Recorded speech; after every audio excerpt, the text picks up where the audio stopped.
The city of Tucson voted this week to cut back their recycling program. Cronkite News reporter Peter Gong explains why. More than a year ago, China put a ban on importing most plastics and other materials coming from U.S. recycling processors. That led to increased costs for city recycling programs like Tucson's. The reason we've done that is so that the program can be fiscally viable. Councilman Paul Cunningham says the decision is a temporary measure to prolong the recycling program.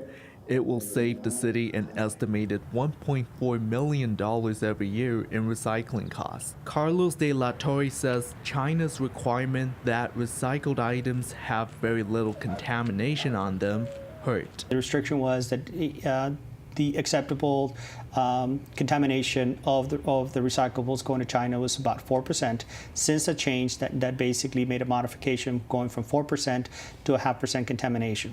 The city of Tucson says that reducing recycling pickups will help alleviate the burden from limits imposed by China, but one resident is still concerned that it would do more harm than good. It's just more things going into the dump that don't need to be, more waste out there, more things on the earth that we don't need.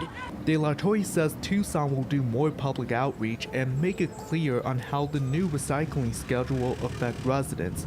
But for residents, it means finding other recycling options.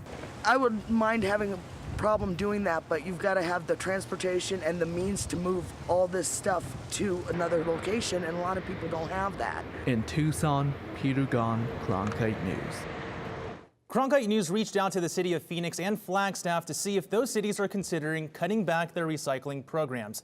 Phoenix says they remain committed to their program. As for the city of Flagstaff, they did not respond to us by the time of this show.